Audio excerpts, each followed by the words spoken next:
Hello दोस्तों, दर्द भरी हिंदी कहानियाँ में आप सभी का बहुत बहुत स्वागत है। आगे बढ़ने से पहले यदि आपको यह कहानी पसंद आए तो प्लीज़ वीडियो को लाइक करें, शेयर करें और हमारे चैनल को सब्सक्राइब करना ना भूलें। तो चलिए बिना देर के हुए कहानी की शुरुआत करते हैं। सुकेश के ऑफिस के एक सहकर्मी निशान की विवाह की 25वीं वर्षगांठ थी। उसने एक होटल में भव्य पार्टी का आयोजन किया था तथा बड़े आग्रह से सभी को सपरिवार आमंत्रित किया था। सुकेश भी अपनी पत्नी मनीषा और बच्चों के साथ ठीक समय पर पार्टी में पहुंच गए।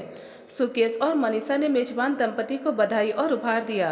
निशांत जी ने अपनी पत्नी विनीता से मनीषा का और उनके चारों बच्चों का परिचय करवाया। विनीता, इनसे मिलो। ये है सुकेश जी, इनकी पत्नी मनीषा और चारों बच्चे सोमू, मनुष, पायल और शोभा। नमस्ते कहकर विनीता आश्चर्य से चारों को देखने लगी। आजकल तो हम दो हमारे दो का जमाना है। भला आज के दौर में चार चार बच्चे कौन करता है। मनीषा विनीता के चेहरे से उनके मन के भाव को समझ गई, पर क्या कहती। तभी पायल ने सोमू की बाह पकड़ी और मचलकर बोली, भैया मुझे पानी पूरी खानी है, भूख लगी है, चलो ना।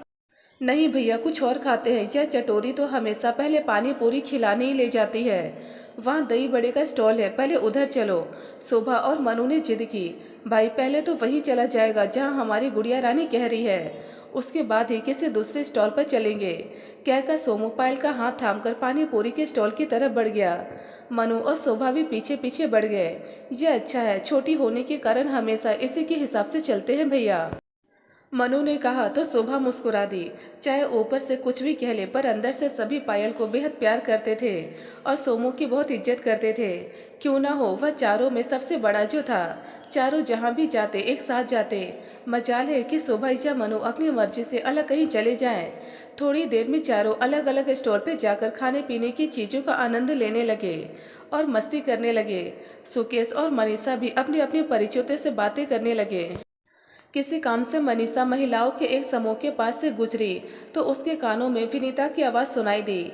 वह किसी से कह रही थी, पता है सुकेश जी और मनीषा जी के 4 बच्चे हैं।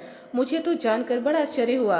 आजकल के ज़माने में तो लोग 2 बच्चे बड़ी मुश्किल से पाल सकते हैं, तो इन्होंने 4 बच्चे कैसे कर लिए। और नहीं तो क्या, मैं भी आज ही उन लोगों से मिली तो मुझे भी आश्चर्य हुआ। भाई मैं तो 2 बच्चे पालने में पस्त हो गई। उनकी ज़रूरतें, पढ़ाई लिखाई सब कुछ। पता नहीं मनीषा जी 4 बच्चों की परवरिश किस तरह से मैनेज कर पाती होंगी। दूसरी महिला ने जवाब दिया। मनीषा चुपचाप वहाँ से आगे बढ़ गई। यह तो उन्हें हर जगह सुनने को मिलता कि उनके 4 बच्चे हैं। यह जानकर हर कोई आश्चर्य प्रकट करता है। अब वह उन्हें क्या बताए। घर आकर चारों बच्चे सोने चले गए।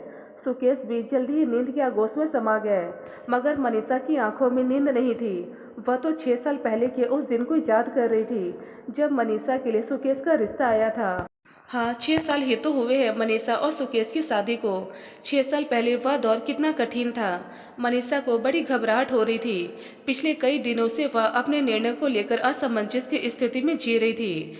मनीषा का निर्णय अर्थात विवाह का निर्णय, अपने विवाह को लेकर ही वह उपापोह में पड़ी हुई थी। घबरा रही थी, क्या होगा, नए घर में सब उसे स्वीकार करेंगे या नहीं। विवाह को लेकर हर लड़की के मन में न जाने कितनी तरह की चिंताएं और घबराहट होती है। स्वाभाविक भी है, जन्म के चिर परिचित परिवेश और लोगों के बीच से अचानक ही वह सर्वदा अपरिचित परिवेश और लोगों के बीच एक नई ही जमीन पर रोक दी जाती है। अब इस नई जमीन की मिट्टी से परिचय बढ़ाकर, इससे अपने रिश्ते को प्रगाढ़ कर यहाँ अपनी जड़ें जमाकर फलना फूलना मानो नाजुक से बेल को अचानक ही रेतीली कठोर भूमि पर उगा दिया जाए। लेकिन मनीषा की घबराहट अन्य लड़कियों से अलग थी। नई जमीन पर रोपे जाने का अनुभव वह पहले भी देख चुकी थी। उस जमीन पर अपनी जड़ें जमाकर खूब पल्लवित होकर नाजुक बेल से एक परिपक्व लता कुंज में परिवर्तित भी हो चुकी थी। लेकिन अचानक ही एक आंधी ने उसे वहां से उखाड़ दिया और उसकी जड़ों को छत विछत कर उसकी जमीन उससे छीन ली। 2 वर्ष पहले मात्र 43 वर्ष की आयु में मनीषा के पति की हृदय गति रुक जाने से आकस्मिक मृत्यु हो गई। कौन सोच सकता था कि रात में पत्नी और बच्चों के साथ खुलकर हंसी मजाक करके सोने वाला व्यक्ति फिर कभी उठ ही नहीं पाएगा। इतना खुशमिजाज जिंदा दिल इंसान था तनिष्क, के सबके दिलों को मोह लेता था। लेकिन क्या पता था कि उसका खुद का ही दिल इतनी कम उम्र में उसका साथ छोड़ देगा। मनीषा तो बुरी तरह टूट गई थी। 18 सालों का साथ था उनका। 2 प्यारे बच्चे हैं, तनिष्क की निशानी पायल और मनु। मनु तो तब मात्र 16 साल का हुआ था और पायल अपने पिता की अत्यंत लाडली बस 12 साल की ही थी। सबसे बुरा हाल तो पायल का ही हुआ था। एक खुशहाल परिवार एक ही झटके में तहस नहस हो गया था। महीनों लगे थे मनीषा को इस सदमे से बाहर आकर संभलने में। उम्र क्या थी उसकी, मात्र 37 साल। वह तो उसके माता पिता ने अपना कलेजा मजबूत कर उसे सांत्वना देकर इतने बड़े दुख से उबरने में उसकी मदद की। पायल और मनु के कुम्हलाए चेहरे देखकर मनीषा ने सोचा था कि अब ये दोनों ही उसका जीवन है। अब इनके लिए उसे मजबूत छत बनानी है। साल भर में ही वह काफ़ी कुछ स्थिर हो गई थी।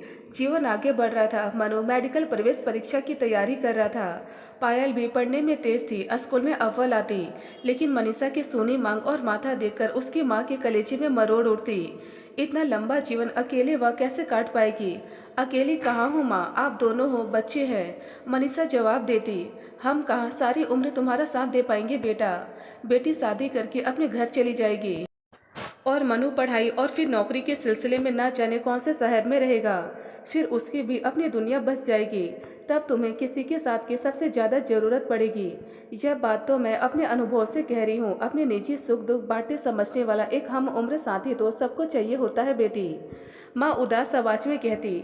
मनीषा उससे भी गहरी उदास आवाज में कहती, मेरी जिंदगी में वह साथ लिखा ही नहीं है माँ। मनीषा का जवाब सुनकर माँ सोच में पड़ जाती। मनीषा को तो पता ही नहीं था कि उसके माता पिता इस उम्र में उसकी शादी फिर से करवाने की सोच रहे हैं। 3 महीने पहले उन्हें सुकेश के बारे में पता चला था। सुकेश की उम्र 45 वर्ष थी। 2 वर्ष पूर्व ब्रेन ट्यूमर की वजह से उनकी पत्नी की मृत्यु हो गई थी। 2 बच्चे, 19 वर्ष का बेटा और 15 वर्ष की बेटी है। घर में सुकेश की वृद्ध माँ भी है। नौकर चाकरों की मदद से पिछले 2 वर्षों से वह 65 साल की उम्र में जैसे तैसे बेटे की गृहस्थी चला रही थी। मनीषा की माँ ने सुकेश की माँ को मनीषा के बारे में बताकर विवाह का प्रस्ताव रखा। सुकेश की मां ने सहर्ष उसे स्वीकार कर लिया। वयस्क होती बेटी की मां को जरूरत का हवाला देकर और अपने बुढ़ापे का ख्याल करने को उन्होंने सुकेश को विवाह के लिए मना लिया। मैं बूढ़ी आखिर कब तक तेरी गृहस्थी की गाड़ी खींच पाऊंगी, और फिर कुछ सालों बाद तेरे बच्चों का ब्याह होगा। कौन करेगा वह सब भाग दौड़, और उनके जाने के बाद तेरा ध्यान रखने को और सुख दुख बांटने को भी तो कोई होना चाहिए ना। अपनी माँ की इस बात पर सुकेश निरुत्तर हो गए और वही सब बातें दोहराकर मनीषा की मां ने जैसे तैसे उसे विवाह के लिए तैयार करवा लिया। बेटी, अकेलापन बांटने कोई नहीं आता। यह मत सोच कि लोग क्या कहेंगे। लोग तो अच्छे बुरे समय में बस बोलने आते हैं, साथ देने के लिए आगे कोई नहीं आता। अपना बोझ आदमी को खुद ही ढोना पड़ता है। सुकेश अच्छा इंसान है। वह भी अपने जीवन में एक त्रासदी सह चुका है। मुझे पूरा विश्वास है कि वह तेरा दुख समझकर तुझे संभाल लेगा। तुम दोनों एक दूसरे का सहारा बन सकोगे। मनीषा ने भी मां के तर्कों के आगे निरुत्तर होकर पुनर्विवाह के लिए मौन स्वीकृति दे दी। वैसे भी वह सब अपनी वजह से मां पिताजी को और अधिक दुख नहीं देना चाहती थी, लेकिन तब से वह मन ही मन उपापोह में जी रही थी। सवाल उसके या सुकेश के आपस में सामंजस्य निभाने का नहीं था। सवाल उन 4 वयस्क होते बच्चों के आपस में तालमेल बिठाने का है। वे आपस में एक दूसरे को अपने परिवार का अंश मानकर एक घर में मिलजुल कर रह पाएंगे। सुकेश और मनीषा को अपना मान पाएंगे। यही सारे सवाल कई दिनों से मनीषा के मन में 24 घंटे उमड़ते घुमड़ते रहते। जैसे जैसे विवाह के लिए नियत दिन पास आता जा रहा था, ये सवाल उसके मन में विकराल रूप धारण करते जा रहे थे।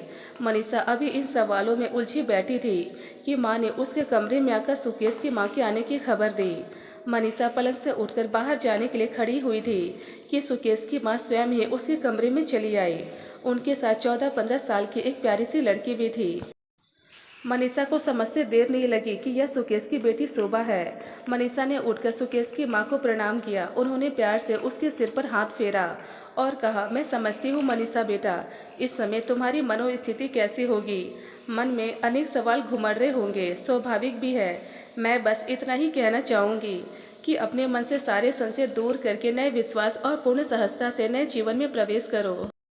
हम सब अपनी अपनी जगह परिस्थिति और नियति के हाथों मजबूर होकर अधूरे रह गए हैं। अब हमें एक दूसरे को पूरा करके एक संपूर्ण परिवार का गठन करना है। इसके लिए हम सबको ही प्रयत्न करना है। मेरा विश्वास है कि इसमें हम सफल जरूर होंगे। आज मैं अपनी ओर से पहली कड़ी जोड़ने आई हूँ। एक बेटी को उसकी माँ से मिलाने आई हूँ। आओ शोभा, मिलो अपनी माँ से, कहकर उन्होंने शोभा का हाथ मनीषा के हाथ में दे दिया। शोभा सकुचाकर सहमी हुई से मनीषा के बगल में बैठ गई। तो मनीषा ने खींचकर उसे गले से लगा लिया। माँ के स्नेह को तरस रही शोभा ने मनीषा के सीने में मुंह छिपा लिया। दोनों के प्रेम की उष्मा ने संशय और सवालों को बहुत कुछ धोपोष दिया। बस अब आगे की कड़ियाँ हम माँ बेटी मिलकर जोड़ लेंगी, सुकेश की माँ ने कहा। तो पहली बार मनीषा को लगा कि उसके मन पर पड़े हुए बोझ को माँ जी ने कितनी आसानी से उतार दिया। जल्दी ही एक सादे समारोह में मनीषा और सुकेश का विवाह हो गया। मनीषा के मन का बचा कुचा भय और संशय तब पूरी तरह से दूर हो गया। जब सुकेश से मिलने वाले पितृवत स्नेह की छत्र छाया में उसने पायल को तनिष्क के जाने के बाद पहली बार खुलकर हंसते देखा। अपने बच्चों को लेकर मनीषा थोड़ी असहज रहती, मगर सुकेश ने पहले दिन से ही मनु और पायल के साथ एकदम सहज पितृवत व स्नेहपूर्ण व्यवहार किया। सुकेश बहुत परिपक्व और सुलझे हुए इंसान थे और माझी भी। घर में उन दोनों ने इतना सहज और अनौपचारिक अपनेपन का वातावरण बनाए रखा कि मनीषा को लगा ही नहीं कि वह बाहर से आई है। सुकेश का बेटा सोमू और मनु भी जल्दी ही आपस में घुल मिल गए। कुछ ही महीनों में मनीषा को लगने लगा कि जैसे यह उसका जन्म जन्मांतर का परिवार है। मनीषा के माता पिता भी उसे अपने नए परिवार में खुशी से रचा बसा देखकर संतुष्ट थे। दिन पंख लगाकर उड़ते गए। सुकेश का साथ पाकर मनीषा के मन की मुरझाई लता फिर हरी हो गई। ऐसा नहीं कि मनीषा को तनिष्क की और सुकेश को अपनी पत्नी की याद नहीं आती थी, लेकिन उन दोनों की याद को वे लोग सुखद रूप में लेते थे। उस दुख को उन्होंने वर्तमान पर कभी हावी नहीं होने दिया। उनकी याद में रोने के बजाय वे उनके साथ बिताए सुखद पलों को एक दूसरे के साथ बांटते थे। सोचते सोचते मनीषा गहरी नींद में खो गई। इस घटना के 10-12 दिन बाद ही सुकेश ने मनीषा को बताया कि निशांत जी और उनकी पत्नी उनके घर आने की इच्छुक हैं। मनीषा उनके आने के पीछे की मंशा समझ गई। उसने सुकेश से कह दिया कि वे उन्हें रात के खाने पर सपरिवार निमंत्रित कर ले। 2 दिन बाद ही निशांत जी अपनी पत्नी और दोनों बच्चों को लेकर डिनर के लिए आ गए। विनीता मनीषा की हेल्प करवाने के बहाने किचन में आ गई और मनीषा से बातें करने लगी। मनीषा ने शोभा से कहा कि पायल को बोल दे डाइनिंग टेबल पर प्लेट्स लगाकर रख देगी। उसे आज बहुत सारा होमवर्क मिला है माँ, उसे पढ़ने दीजिए, मैं आपकी हेल्प करवा देती हूँ। शोभा ने जवाब दिया, पर बेटा तुम्हारे तो टेस्ट चल रहे हैं, तुम जाकर पढ़ाई करो, मैं मैनेज कर लूँगी। मनीषा ने शोभा से कहा, कोई बात नहीं माँ, कल अंग्रेजी का टेस्ट है और मुझे सब आता है। शोभा प्लेट पोंछकर टेबल पर सजाने लगी। तभी सोमू और मनु बाजार से आइसक्रीम और सलाद के लिए गाजर और खीरे वगैरह ले आए। सोमू ने तुरंत आइसक्रीम फ्रिज में रखी और माँ से बोला, माँ और कुछ काम है क्या? नहीं बेटा, अब तुम अमित और आनंदी को अपने रूम में ले जाओ, वे लोग बाहर अकेले बोर हो रहे हैं, मनीषा ने कहा। तो सोमू बाहर चला गया। ठीक है माँ, कुछ काम पड़े तो बुला लेना। शोभा भी अपना काम खत्म करके चली गई। अब किचन में सिर्फ मनीषा और विनीता ही रह गई। अब विनीता ज़्यादा देर तक अपनी उत्सुकता को रोक नहीं पाई और उसने मनीषा से सवाल किया, हम तो 2 ही बच्चों को बड़ी मुश्किल से संभाल पा रहे हैं, आपने 4-4 बच्चों को कैसे संभाला होगा? चारों में अंतर भी ज़्यादा नहीं लगता। शोभा और मनु तो बिल्कुल एक ही उम्र के लगते हैं। मनीषा इस सवाल के लिए तैयार ही थी। वह अत्यंत सहज स्वर में बोली, हाँ, शोभा और मनु की उम्र में बस 8 महीनों का ही फर्क है। क्या? विनीता बुरी तरह से चौंक गई। ऐसा कैसे हो सकता है? तब मनीषा ने बड़ी सहजता से मुस्कुराते हुए संक्षेप में अपनी और सुकेश की कहानी सुना दी। अब तो विनीता के आश्चर्य का ठिकाना नहीं रहा। तब भी आपके चारों बच्चों में इतना प्यार है, जबकि वे आपस में सगे भी नहीं हैं। मेरे तो दोनों बच्चे सगे भाई बहन होते हुए भी आपस में इतना झगड़ते हैं कि बस पूछो मत। 1 मिनट भी नहीं पड़ती है उनमें। मैं तो इतनी तंग आ गई हूँ कि लगता है इन्हें पैदा ही क्यों किया। लेकिन आपके चारों बच्चों में तो बहुत प्यार और सौहार्द दिखता है।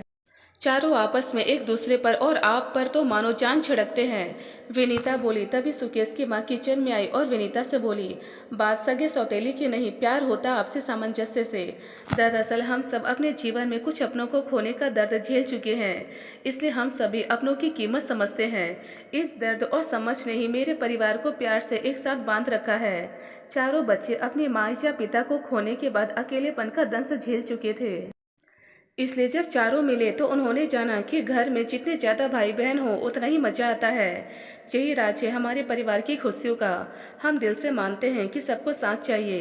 विनीता उनकी बातें सुनकर मुग्ध हो गई। सचमुच माँ जी, आपके परिवार के विचार और सौहार्द तो अनुकरणीय हैं। समय बीतता गया। सोमू पढ़ लिख कर इंजीनियर बना तो मनु डॉक्टर बन गया। मनु ने MD किया और सोमू ने बेंगलुरु से M.Tech। पायल और शोभा ने भी अपने अपने पसंदीदा क्षेत्र में करियर बना लिया। और फिर उन चारों के विवाह, फिर नाती पोतों का जन्म, नामकरण, मुंडन आदि विभाग दौड़ में बरसों बीत गए। फिर एक एक कर सब पखेरु अपने अपने नेड़ों में बस गए।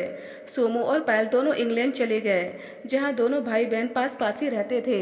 मनु बेंगलुरु में सेटल हो गया और शोभा मुंबई में। माजी और मनीषा के माता पिता का निधन हो गया। अब इतने बड़े घर में सुकेश और मनीषा अकेले रह गए। जब बच्चे और नाती पोते घर आते तो घर भर जाता। कभी ये लोग बारी बारी से सारे बच्चों के पास रह आते, लेकिन अधिकांश समय दोनों अपने घर में ही रहते। अपने दिनचर्या को उन्होंने इस तरह से ढाला कि सुबह ही चाय बगीचे की ताजी हवा में साथ बैठकर पीते, साथ बागबानी करते, साथ साथ घर के सारे काम करने में दिन कब गुजर जाता पता ही नहीं चलता। दोनों पल भर कभी एक दूसरे से अलग नहीं रह पाते। आज जाकर मनीषा और सुकेश को एहसास होता कि अगर उन्होंने उस समय अपने माता पिता की बात न मानकर विवाह नहीं किया होता तो आज जीवन की इस संध्या बेला में दोनों इतने माधुर्यपूर्ण साथ से वंचित होकर बिल्कुल अकेले रह जाते। जीवन की सुबह माता पिता की छत्र छांव में गुजर जाती है, दोपहर भाग दौड़ में बीत जाती है, मगर संध्या बेला की इस घड़ी में जब जीवन में अचानक ठहराव आ जाता है, तब किसी के साथ की सबसे अधिक आवश्यकता होती है। सुकेश के कंधे पर सिर टिकावे मनीषा यही सोच रही थी। सचमुच बिना साथी के जीवन अत्यंत कठिन और दुखदायक है। साथ सबको चाहिए। दोस्तों, यदि आपको यह कहानी पसंद आई तो प्लीज़ हमें कमेंट बॉक्स में कमेंट कर अपने विचार जरूर बताएं। ढेरों पारिवारिक और शिक्षाप्रद कहानियां सुनने और पढ़ने के लिए हमारे चैनल दर्द भरी हिंदी कहानियां को जरूर सब्सक्राइब करें। धन्यवाद दोस्तों।